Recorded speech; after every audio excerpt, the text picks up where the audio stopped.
Bonjour à tous, aujourd'hui nous allons vérifier combien de pizzas peuvent être faites à partir d'une grosse meule de fromage. Nous avons de la mozzarella et elle pèse pas moins de 25 kg. La première chose à faire est de la couper en morceaux.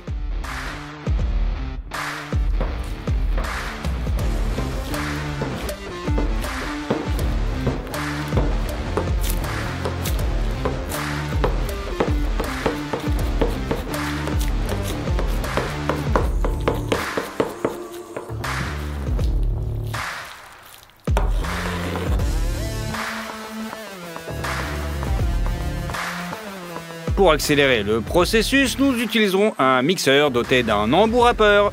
On y met un petit bout de fromage et on n'a plus qu'à allumer. Pour plus de commodité, nous utiliserons un poussoir spécial. Et on récapépète depuis le début.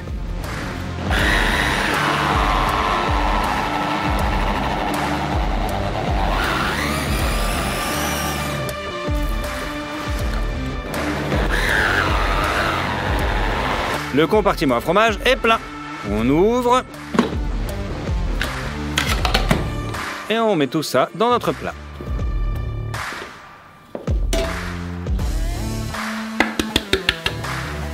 On continue. Après 10 minutes, le mixeur à surchauffer a dû être remplacé par une râpe à la main. On obtient ainsi 2 plats pleins de fromage râpé. Nous allons préparer une pizza de pepperoni. Il nous faut donc du saucisson. Il y en a 40 bâtons aujourd'hui. La première chose à faire est d'enlever la peau.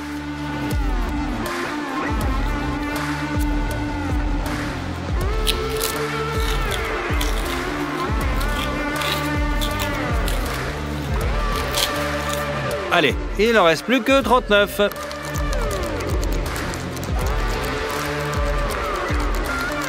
Nous allons couper ce saucisson sur une trancheuse.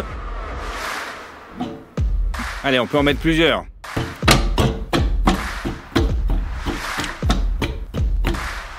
On fixe le tout, on règle l'épaisseur et on n'a plus qu'à allumer.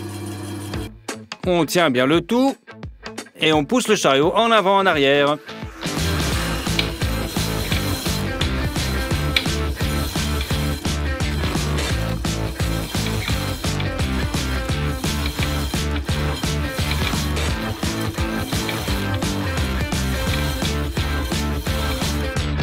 On obtient des tranches d'une épaisseur idéale.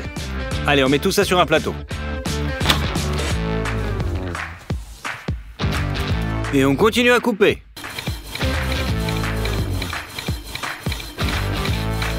On a rempli 2 plateaux avec des tranches de saucisson. Passons maintenant à la sauce à pizza. On verse de l'huile d'olive dans une casserole profonde. Ensuite, de l'origan et du basilic sec. Du poivre noir, de l'ail sec et bien sûr du sel et du sucre. Mettons la casserole sur le feu. Nous allons réchauffer l'huile pour que les épices dégagent plus de saveur. La base de la sauce est constituée de tomates dans leur jus. On ouvre les boîtes de conserve.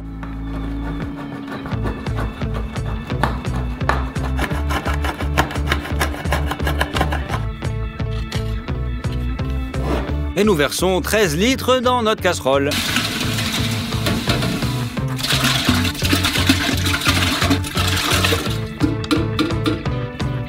À l'aide d'un mixeur à immersion, les tomates doivent être transformées en sauce.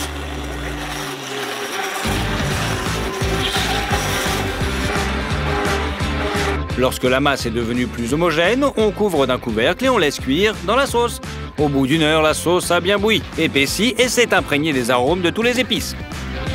À ce stade, c'est prêt. Il n'y a plus qu'à la retirer du feu. Maintenant, on va essayer. Versons 520 ml d'eau dans un bol. Cela inclut la farine, exactement 1 kg. «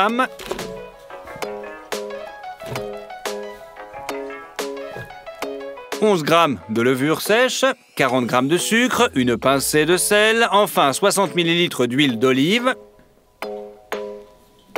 Voilà, on peut mettre tout ça et mélanger.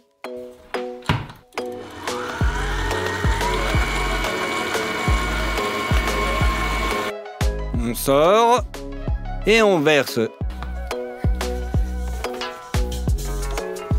dans un récipient et on la couvre d'un film alimentaire pour qu'elle ne s'abîme pas. Il reste 20 autres mélanges de pâtes de ce type à réaliser.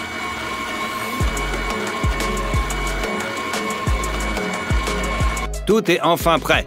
Pendant tout ce temps, la pâte dans le premier récipient a levé.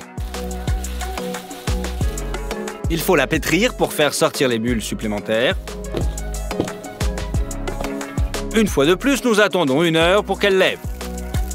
Nous allons le faire une dernière fois. Notre saucisson est coupé en tranches, le fromage est râpé, la sauce est prête et la pâte l'est aussi. On peut donc commencer à préparer nos pizzas.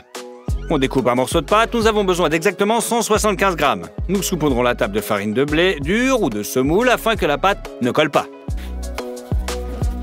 On écrase bien la pâte avec les doigts pour former une sorte de tortilla. Ensuite, on étale au rouleau à pâtisserie.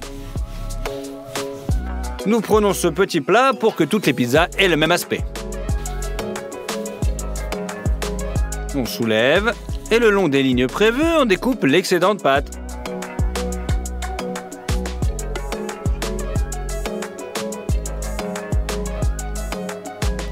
Et voilà, nous obtenons la passe parfaite pour une pizza de 25 cm de diamètre.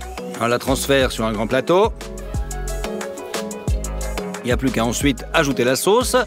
On la verse sur la pâte et on l'étale en cercle.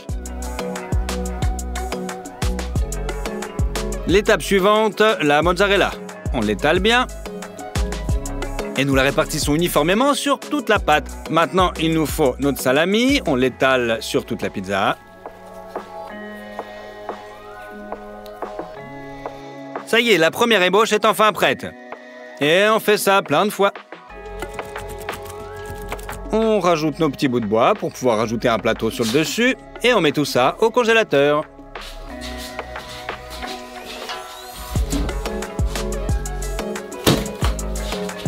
On place le plateau suivant et continuons à ce que tout le fromage soit terminé.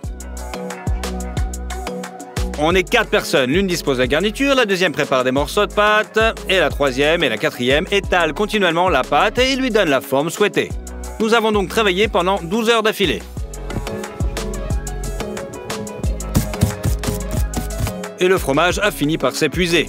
Et le congélateur s'est rempli de pizza presque jusqu'à ras-bord. Voilà, cette étape est terminée. Nous allons cuire les pizzas dans un four à bois. Mais pour cela, il faut qu'il soit très chaud. Nous allons donc disposer une montagne de gros bois de chauffage.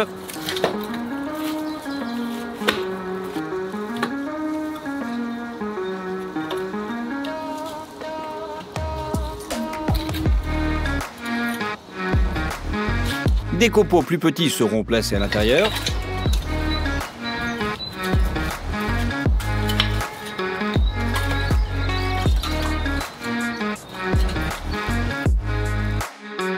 Maintenant, il n'y a plus qu'à allumer. Quand il devient bien chaud, il faut le pousser dans le four pour qu'il réchauffe toutes les briques.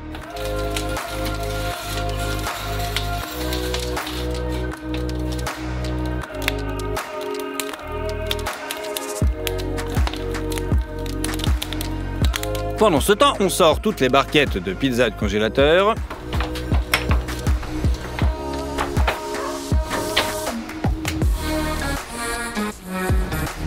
Quand le bois a brûlé et qu'il a perdu toute sa chaleur, il faut tout nettoyer et enlever toutes les braises. Ensuite, on balaye pour que ça soit idéalement propre. On met la pizza sur une pelle à pâtisserie et on le met dans le four. Nous plaçons d'autres pizzas en cercle.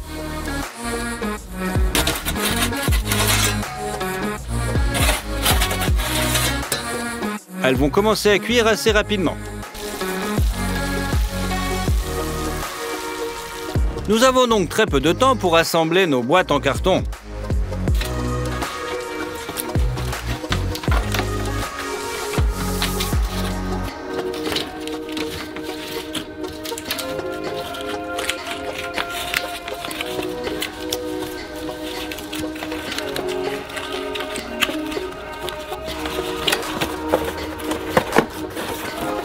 Voilà, la première pizza peut déjà être sortie.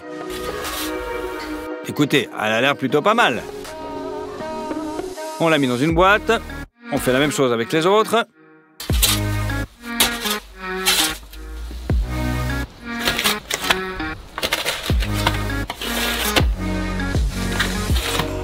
On n'a plus qu'à fermer nos boîtes. Et nous les empilons les unes sur les autres pour qu'elles ne prennent pas trop de place. Pour accélérer le processus, nous remplissons le four de pizza au maximum. Il peut contenir environ 9 pizzas. Mais plus tard, j'ai réussi à en enfourner 12.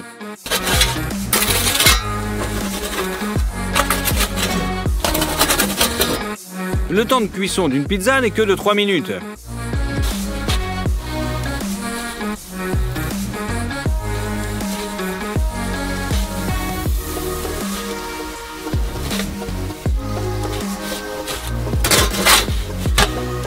Allez, on continue. Nous devons avoir le temps de tout faire frire avant que le four ne refroidisse. Pendant que je faisais frire la pizza, tous les autres ramassaient les cartons et les emballaient. Cela a duré jusqu'à la tombée de la nuit. Enfin, tout est prêt et à partir d'une seule meule de fromage, nous avons obtenu jusqu'à 204 pizzas. En général, il nous a fallu 3 jours entiers pour les préparer. Je n'ai jamais cuisiné une telle quantité de pizza en une seule fois. Tout le monde était plutôt fatigué. Et maintenant, le plus intéressant est de savoir quel est le coût de ces pizzas. Il nous reste encore pas mal de saucissons, alors nous les avons déduites. En conséquence, 204 pizzas nous ont coûté 257 $. Alors que si nous achetions exactement le même nombre de pizzas dans une pizzeria bon marché, cela nous coûterait 832 $. Cuisiner des pizzas à la maison est donc très rentable. Maintenant, on va les goûter.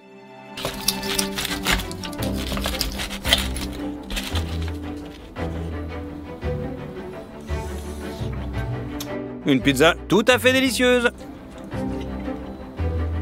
Comme le veut la tradition, nous avons chargé tous les cartons de pizza dans notre bagnole. Et nous avons emmené ça aux enfants nécessiteux.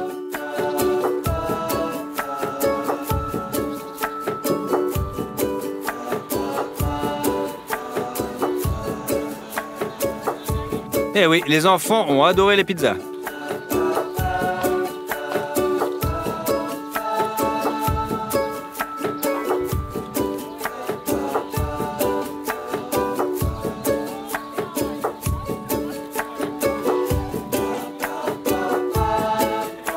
Si on obtient 250 000 likes sur cette vidéo, je vérifierai combien de hamburgers seront produits à partir d'une vache entière. N'oubliez pas de vous abonner à la chaîne. Salut tout le monde!